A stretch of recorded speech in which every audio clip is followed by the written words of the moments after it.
Yes.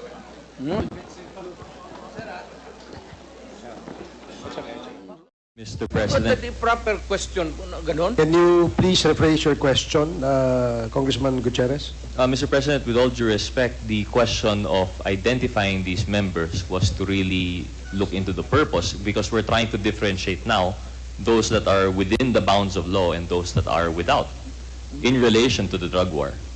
I'm sure that it within the bounds of the law. And I take full responsibility. Huwag ka na maghanap ng iba. Ano yung 7-7 mo? Dito ka na lang tutok sa akin. Ilan ko pang beses sabihin sa inyo, I take full responsibility. If you think that it is illegal or wrong, go ahead and file the case. I would be happy. Thank you, Bakit pa tayo dito mag-drama niya?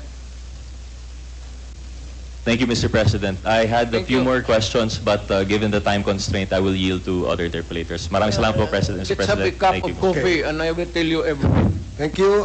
You will have another opportunity later when we finish all the list of the interpellators here. We will have our second round. Mr. Chair, may I be recognized? Yes, former Senator De Lima. What is this about? May certain points po na mga binanggit ngayon sa As questioning long as ni this is germane to Congresswoman. the discussion. Yes, please. You have 2 They are minutes. so relevant. Dun sa questioning po ni Honorable Congresswoman Luistro and Honorable Congressman Gutierrez. I think there were about 3 points and then another point. I'll try to be very brief. Okay. Kanina po, tinanong po siya ni Congressman Gutierrez, sino yung 7 na yon ng kanyang personal na death squad. Bigla ko pong naalala na si Mr. Edgar Matubato, sinabi niya po yung tungkol sa Lambada Boys. Because Edgar Matubato was a member of that Lambada Boys, the civilian component of the GDS. At tamang-tama, meron din po siyang binanggit na 6 na pangalan. So hindi ko po alam kung kilala po ito ng dating Pangulo, ng dating Mayor.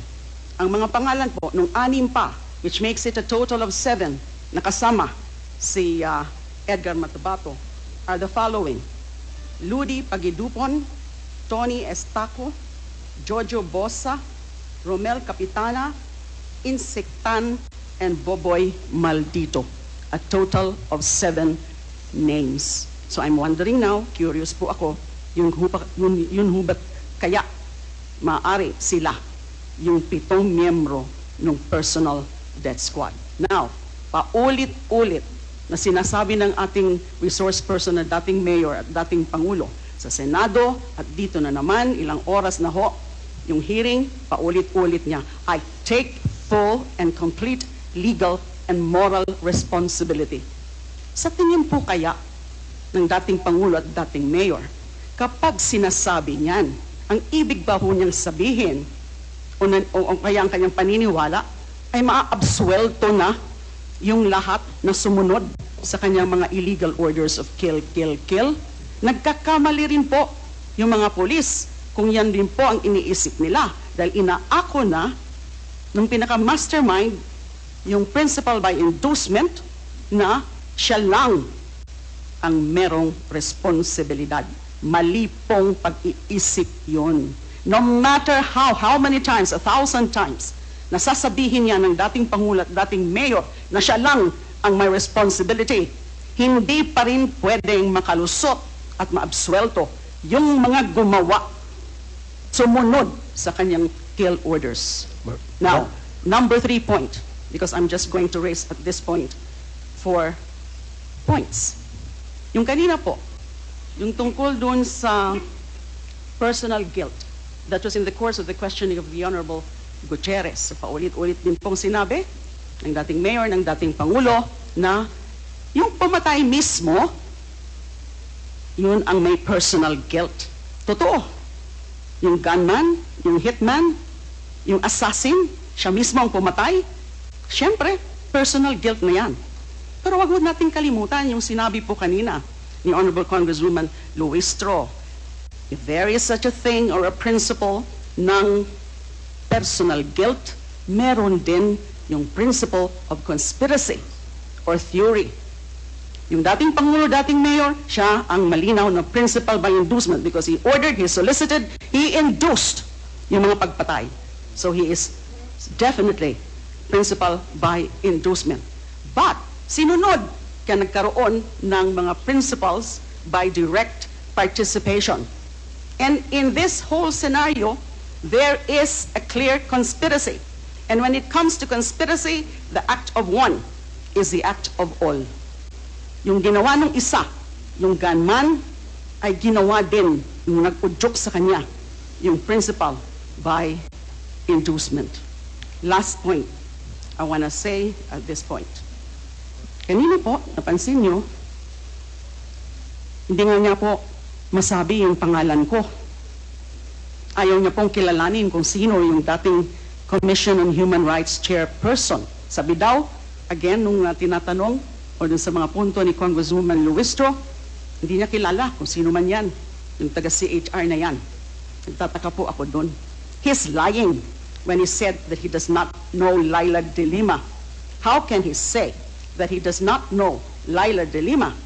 Unang-una, nung DDS, yung hearing po namin, yung CHR inquiry sa Davao, on the DDS killings, siya po, as then mayor, ang pinakauna na tinawag namin as resource person.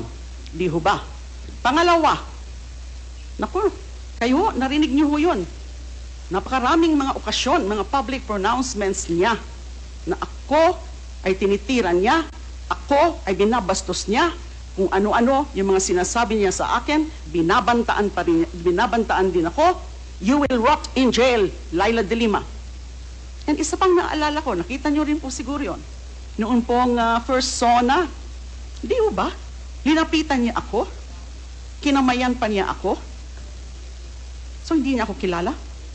Alam mo yan, for example, ni former ES Salvador Medialdea, na kilalang kilala ako ng dating mayor at ng dating Pangulo. So he is lying. Maraming salamat po. Thank you, Senator. Iba na kasi doon niya kasi hindi mo kilala. Mr. President, may I remind you that please refrain from talking unless you are recognized by the Yes, I chair. was just making a statement. Yeah, Hindi ko siya nakilala, iba ng hairdo niya eh. I'm just reminding the Pati yung kulay ng resource buhok. person. So, the next to interpolate is Congressman Ernix Junicio. You have 10 minutes. Thank you, Mr. Chair. It might not take that long. Yes.